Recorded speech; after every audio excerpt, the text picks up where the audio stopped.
I've stolen Haynes' AI program. I want to make a deal with you. Are you interested?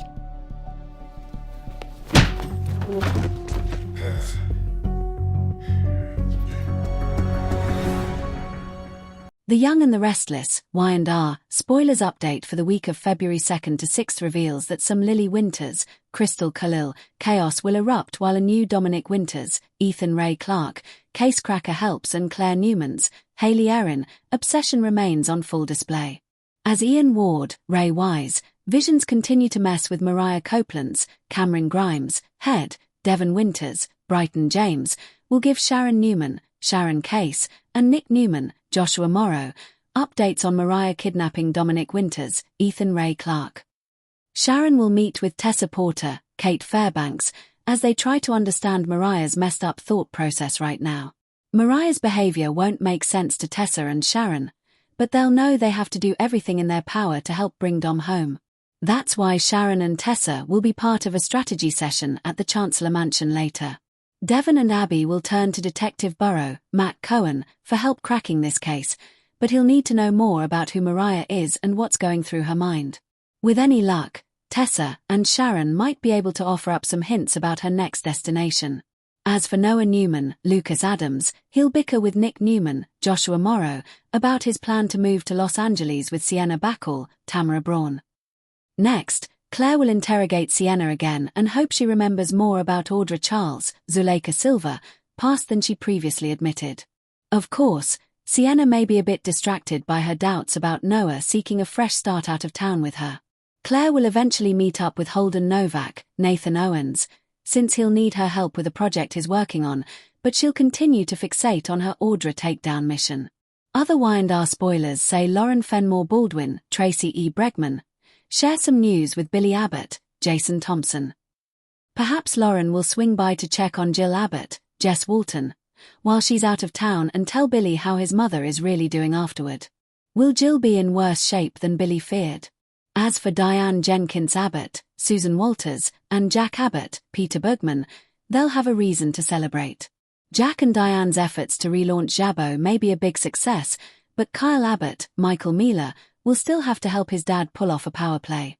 Elsewhere, Victor will retaliate against Kane Ashby, Billy Flynn, and leave him reeling over his family's vanishing act. Kane will blast Adam Newman, Mark Grossman, over the Newman's tactic and complain as he frets over Lily and the twins.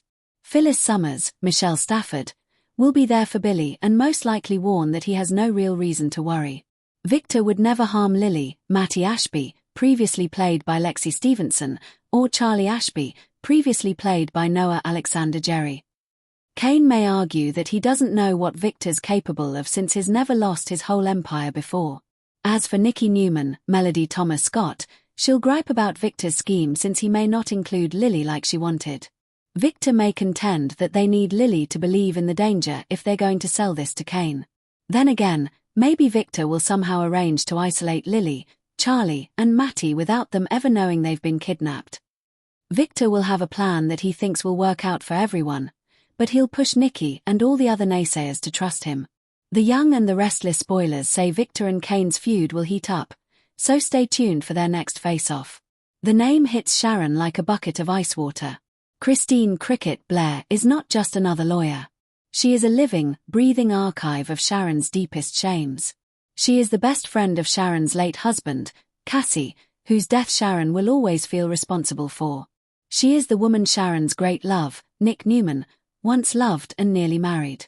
Most damningly, she is the district attorney who once prosecuted Sharon for the murder of Cameron Kirsten, a traumatic period that ended with Sharon's confinement in a psychiatric facility. To Sharon, Christine represents judgment, a past she can never escape, and a reminder of every time she has been deemed unstable and unfit. "You can't be serious," Sharon whispers, horror-struck. "After everything, she would never help me, and I could never ask her." But Nick argues with fierce logic. "This isn't about your history. This is about Mariah. Christine is the best. She's ethical, she's fierce, and she has a personal history with Victor trying to manipulate the law. She's the only one who can win this." He forces Sharon to see the terrifying truth. Her pride and her past trauma are luxuries she cannot afford when her daughter's future is at stake. The unthinkable alliance, a meeting of ghosts. The confrontation between Sharon and Christine is a masterclass in suppressed emotion. In Christine's sleek, modern office, the air is thick with decades of silent recrimination and unspoken grief. Sharon, stripped of all pretense, is raw and trembling. She isn't the savvy businesswoman of Crimson Lights or the resilient survivor. She is a terrified mother, utterly defeated. "I know what you must think of me," Sharon begins, her voice barely audible. "I know I have no right to walk in here and ask you for anything. Not after everything." Christine watches her, her professional demeanor intact, but a flicker of old pain in her eyes.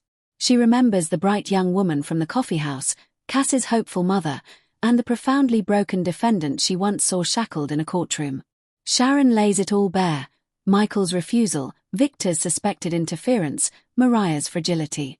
"She's been through so much, Christine. She almost didn't come back to us.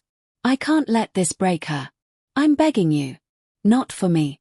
For Mariah. For Cass's sister." The mention of Cassie is the chink in Christine's armor. It's a low blow, but a necessary one, tapping into their only shared, sacred ground, love for the daughter they both lost. Christine's resolve wavers. She thinks of Danny, of the family she's built, of her own moral code. She also thinks of Victor Newman, a man who has always believed himself above the law. This case is no longer just about Mariah. It's about justice itself. After a heavy silence, Christine responds, her voice cool but not unkind. "My issues with you, Sharon, are personal. What's being done to Mariah is an injustice. I won't allow Victor Newman or anyone else to manipulate the legal system to destroy a young woman who has already suffered enough." She agrees to take the case, with one firm condition: you will be a witness, not a client. You will follow my lead completely. And we will not discuss the past. This is about the present. Do you understand? It is a humiliating, harsh terms of surrender, but Sharon nods, a tear of relief and shame tracing down her cheek. The alliance is forged in mutual necessity, but the battlefield between them is littered with landmines. The fallout, a city on the brink. The news that Christine Blair is representing Mariah Copeland spreads through Genoa City like wildfire, igniting a frenzy of speculation and anxiety. Victor Newman is apoplectic. In the Newman ranch, he slams his fist on the desk, seeing Christine's involvement not just as a legal challenge, but as a direct act of insurrection. "First Baldwin betrays my confidence, and now Cricket dares to stand against me," he thunders to Nikki. He immediately begins plotting countermoves, digging for any leverage he can find on Christine, Danny, or anyone close to them.